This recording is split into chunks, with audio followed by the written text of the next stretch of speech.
Consider mac and cheese. It's a dish that dates back to the 13th century in Northern Europe. But how did it make its way to America? Historically, people have attributed the invention of American-style mac and cheese to one man. Sacre bleu! There, through that window! Is that American Minister to France, Thomas Jefferson? Oui, madame. The story goes he tried it in France, loved it. This is legit. And brought the dish back to America, personalizing the recipe.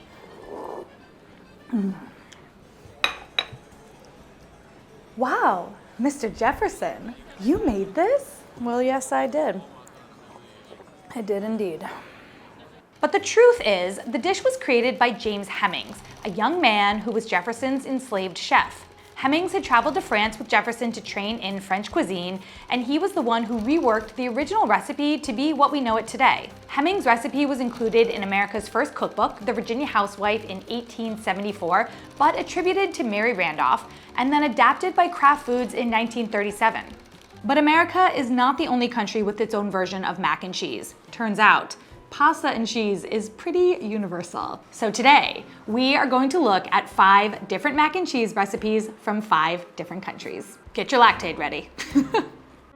And I want to thank Murray's Cheese for sponsoring today's episode and supplying me not only with a lot of the cheeses, but a lot of the products that I used in today's episode. Murray's Cheese is a shop that not only sells, but also sources and makes exceptional cheeses from around the world. And no matter where you are in the US, Murray's Cheese will ship their cheeses directly to you. One of my favorite things that they're offering this season is their Globetrotters Cheese Club, which actually makes an awesome holiday gift. Inside each box, you'll get classic picks from iconic cheese-making regions every single month. And each box is a deep dive into a different country, from Spain to Switzerland, the UK to the USA. You get 3 half-pound pieces of cheese and all of the tasting notes from the cheese experts who put the box together for you. They also have some other subscription boxes, including their Mac and Cheese Club. If any of these boxes are interesting to you, check the link in my description and use my code BERYL15 at checkout, and that will give you 15% off any subscription box. Let's start the video.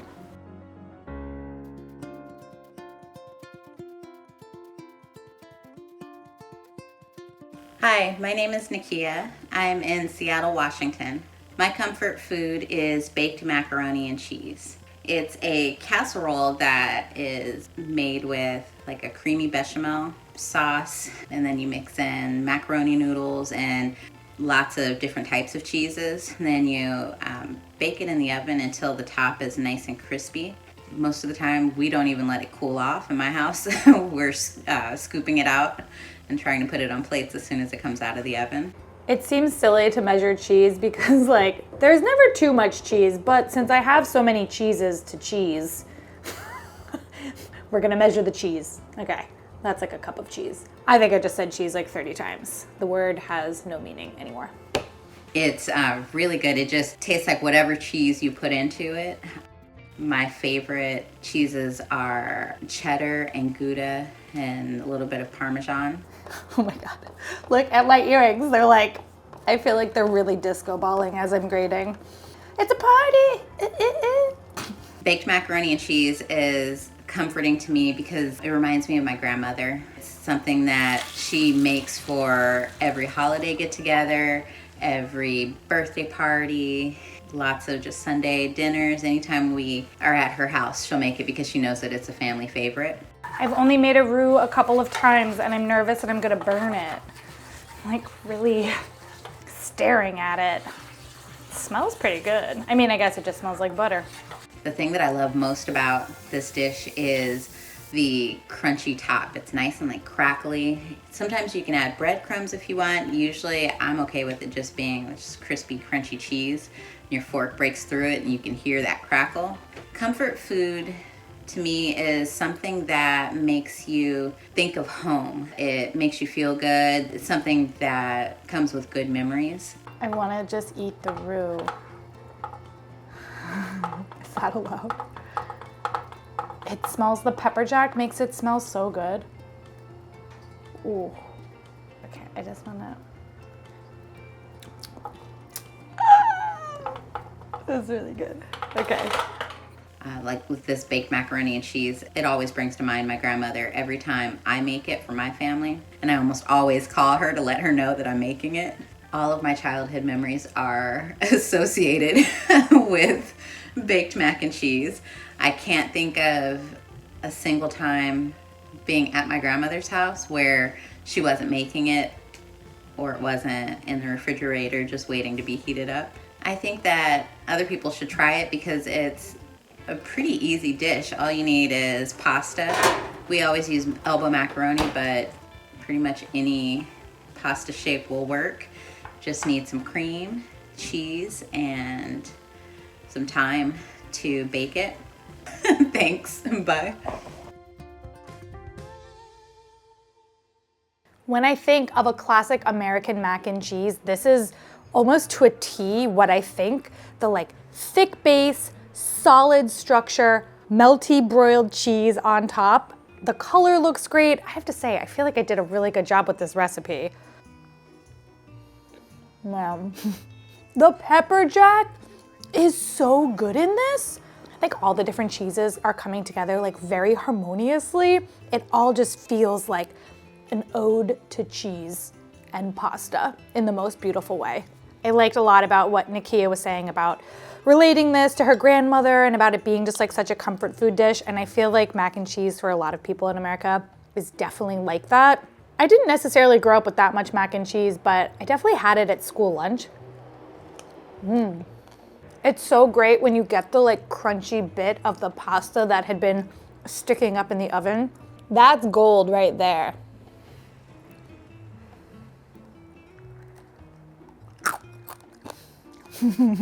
I love that. This recipe didn't have too many measurements. It was definitely like a go with your heart one with the cheese. If you think that you're doing too much cheese when you're making mac and cheese, you're not. There's no such thing as too cheesy mac and cheese. That's the mindset that I'm in right now, as I'm surrounded by like all this cheese. And I stand by it. If you've never made a roux before, I think that's the only part that's a little bit difficult. You just need to keep on stirring. Why am I so nervous? I believe I can roux. Woo! I believe I can make this roux. Whoa, this is not what I expected to happen.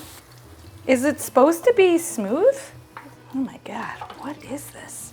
I think that this episode is gonna be really cool because I have my own idea of what mac and cheese is, and it's honestly this. And so I'm really excited to see not only other country iterations, but like other personal iterations of it around the world. This is gonna be a fun episode, especially for me, and especially for all my neighbors, because everyone's gonna be eating mac and cheese on my floor this week.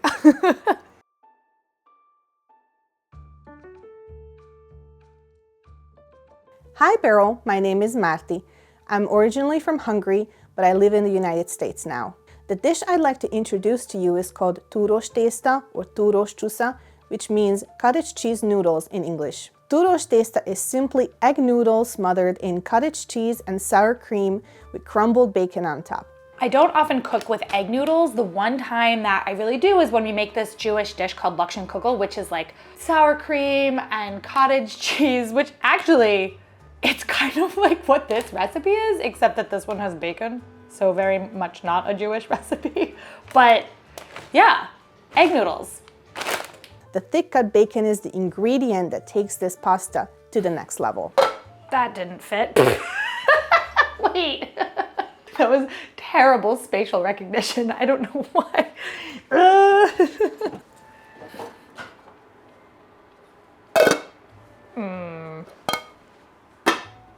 There we go. I love this dish because it plays with the senses. The warm and crunchy bacon with the cool and creamy sour cream are divine, and the cottage cheese as it begins to melt gives us the cheese pull that we all love. Every Hungarian knows this dish from childhood. It is frequently served in school cafeterias as a main dish after a hearty soup like gulyás, or as a side dish accompanying a stew. This bacon smells so smoky and good. In fact, it is so easy to make, it might just be the first meal a beginner cook would make. Every time I feel homesick, I make túrós tészta. It reminds me of my family, especially my mom, because I was in the kitchen with her every time she made this. I remember trying to steal the best parts, the bacon bits, before they got tossed together with the noodles. Although the ingredients are simple and easy to find in most regions, Couple of noodles, I hate that. I had to make tweaks to the original recipe after moving to the US. I use extra wide egg noodles because they pick up the cottage cheese and sour cream mixture the best. I use small curd cottage cheese. This texture is the closest to the original, which is dry farmer's cheese. I add whole milk sour cream to this, and these two ingredients will be the tangy and creamy sauce for our dish. I feel like this much cheese for one serving plus the sour cream? I don't know. Okay. Finally, bacon. The original is a type of smoked pork belly called salonna. I use thick-cut smoked bacon instead for texture and crunch. Oh, it is getting stringy. Túrós Tészta not only combines the two pillars of a good mac and cheese, pasta and dairy, but it adds the salty and smoky element of bacon. And people do say for a good reason, bacon makes everything better. I think mac and cheese and Túrós Tészta are the ultimate comfort food because they are creamy, filling, easy to make, and they warm me up on a cold day. If you'd like to try a traditional Hungarian staple, give Túrós Tészta a try. Jó étvágyat! I think my favorite thing just off the bat about this recipe is that you can easily make it for one. It's not a baked mac and cheese, but this is definitely a cheesy mac and cheese. Ooh. That's so good. It's interesting because I don't want to talk yet. I just want to eat one more bite. I think that the egg noodles are actually a really, really great addition. They're so wide. They just get covered in all of that kind of cheesy creaminess. And then the bacon like sits on top of all of it. I added a little bit of chili crisp because I like things a little bit spicy, having done a lot of these shows. My taste for spice is real. I totally get now how Marti said this was like a beginner's cooking recipe. Anybody could make this. It was so simple, it came together in like 2 seconds. And if you're somebody who is vegetarian or you don't eat pork, you don't need it. The pork just adds like a salty crunchiness. Add anything crunchy. Crunchy onions, crunchy garlic, you'll be fine. And it'll still taste really, really good. Wow. I like this idea that this is something that I'm familiar with, mac and cheese, but this is not the mac and cheese I grew up with, although I kind of wish it was.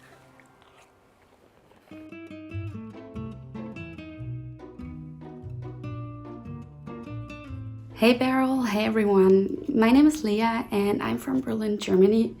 Today I want to introduce you to a dish called Käsespätzle, with Käse being the German word for cheese and Spätzle being a type of homemade egg noodle, but Spätzle is also a Swabian dialect for the word little sparrow. Käsespätzle originated in Swabia, which is a region in southern Germany. The recipe says to mix with a wooden spoon. I have some of those. More? Sure. It is deeply intertwined with the local culture and its emphasis on hearty and communal dining. The noodles themselves are also commonly found in Austria, Switzerland, and even Hungary, although under different names. This is what you're looking for in case you're looking for some Spaetzle guidance, kind of like that aligot, the cheesy French potato dish. You want that type of flow.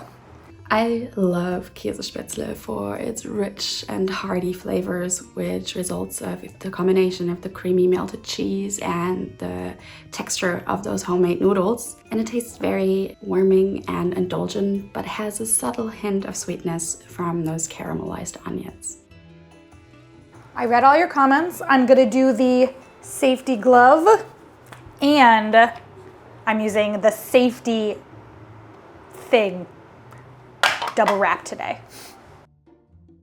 It is very important to use the right cheese for Käsespätzle, and most commonly it is Emmental cheese because it has a very nutty but hearty flavor and also excellent melting properties. I'm not even kidding. Now I'm like obsessed. If you want to make Käsespätzle outside of Germany and you cannot find Emmental cheese, Gruyere or any other kind of Swiss cheese should work perfectly. Käsespätzle distinguishes itself from other pasta and cheese dishes by its use of those homemade thick noodles and the Emmental cheese.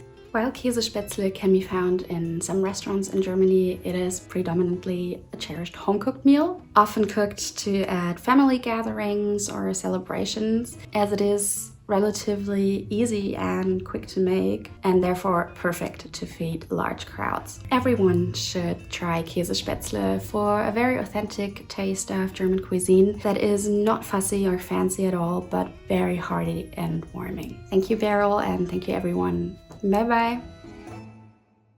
Considering I made my own pasta for this was actually a very simple recipe, and my whole house smells like Emmental cheese right now, and it's like, it's really glorious. Oh my God. Okay. That is inappropriately delicious. While I was making this, I was literally thinking, not a single spice has gone into anything in here. Not a one. Riddle me this then. How is this so flavorful? Actually, I know how. It's the caramelized onions and it's the cheese. Oh my God, it's so comforting. The texture of the Spaetzle is so bouncy. Like when you bite it, it feels like a little boing in your teeth. You don't just like go through it. This is so fulfilling. I love it. My little baby is coming down. Oh my God. I need a bigger pot. Ooh, whatever. It was a real pain to clean though. I will say that. Washing this is a nightmare. Do not let it sit. It's like caked on dough. All right, I think I'm gonna let it sit in water. This is a frustrating cleanup. The only thing about this recipe that took time were the caramelized onions. Leah's recipe said it would take 5 to 10 minutes. Not true. This took 32 minutes. So caramelizing onions is not for somebody in a rush. But that's okay. I just kind of wish that like they make so many pre-made things. Are pre-made caramelized onions a thing? Because I would buy that. I honestly would.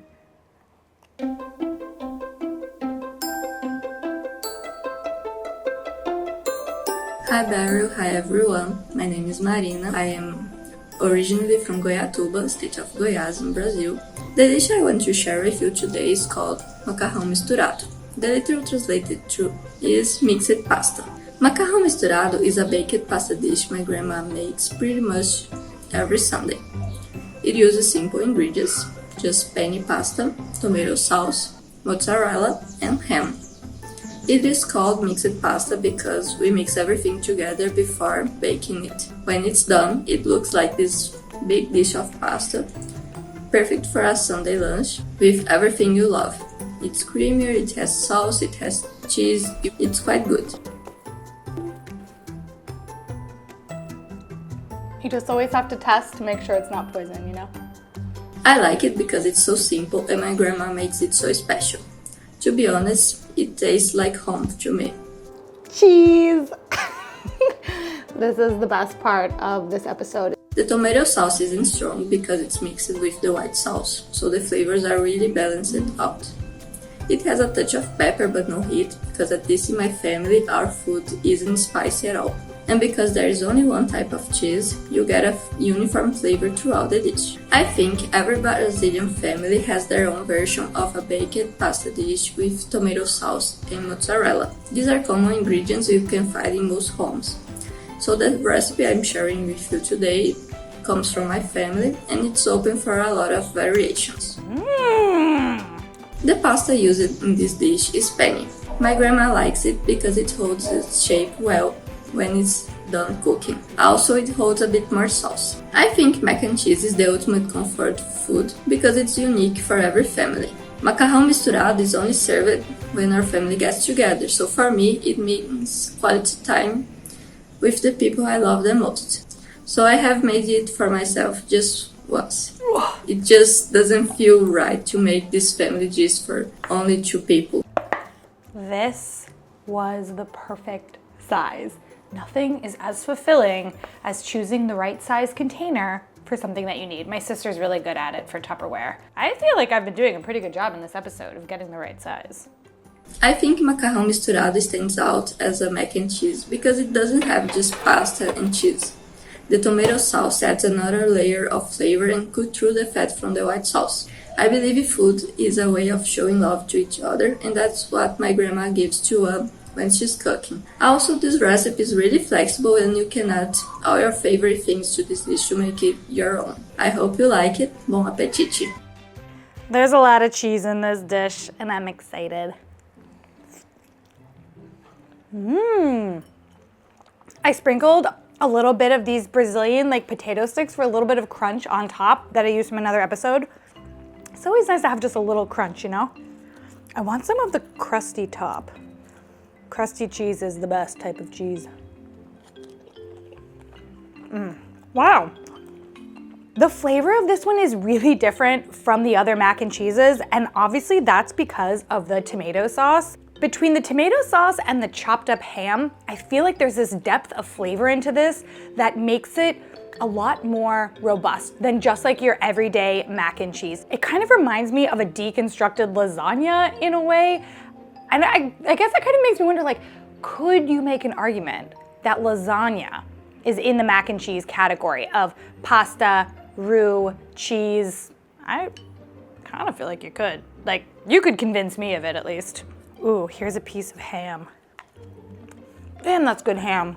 When I was making this recipe, I forgot the ham was in it, and I was like, wow, I'm so surprised that this Brazilian dish doesn't have any meat in it. And then I was like, oh yeah, no, there is. I love that Marina's recipe was from her grandmother because it makes this channel like a community recipe exchange where we get to cook one another's family dishes and the dishes that we all grew up with. So me in my home in New York, cooking this family recipe from Brazil, and now some of you might make it as well. And it really warms my heart that we can all share our cultures and our family stories through our food with one another all over the world. And through something as simple as a baked pasta with cheese. Makes me happy.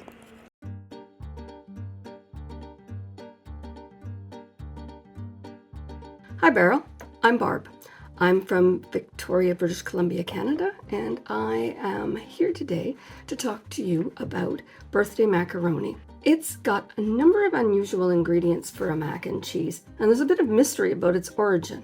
It's a baked casserole of elbow noodles in basically a white sauce with cheese, tomatoes, and onion. I love it because it's so rich. All the flavors blend beautifully together. They're unexpected, but by baking it, they all melt together and they're delicious. And because it's my mom's. And in fact, I thought my mom had invented it until about 30 years ago, when I met a woman here in Victoria just after I'd moved, whose mother made the exact same recipe as my mom, right down to the crushed cornflakes with the melted butter on top to make it a crunchy topping.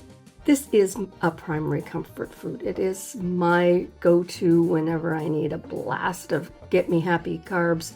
A pasta facial.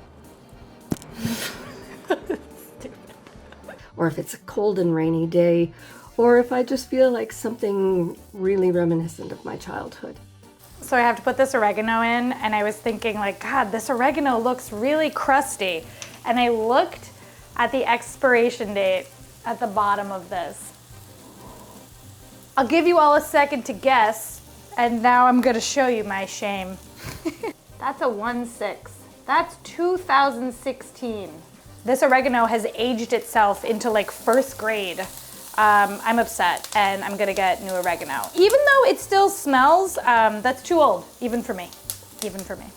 We call it birthday macaroni because when my now 40-year-old daughter was turning 4, I made her special meal of birthday macaroni because I bought the vegetable colored macaroni, the green and the red and the yellow. And that was our celebration. But since then, she calls any kind of that type of macaroni birthday macaroni, and so have we all, including her little sister. Now, do I consider this to be a true mac and cheese? Yeah, I do. It's got a variety of flavors baked in. They meld together and they taste phenomenal. Mac and cheese ASMR. Mac and cheese of any kind is the ultimate comfort food. Canadians eat more Kraft Dinner, KD as we call it, than anywhere else. And there are some really good varieties of boxed mac and cheese that are great in a pinch. Can you hear that?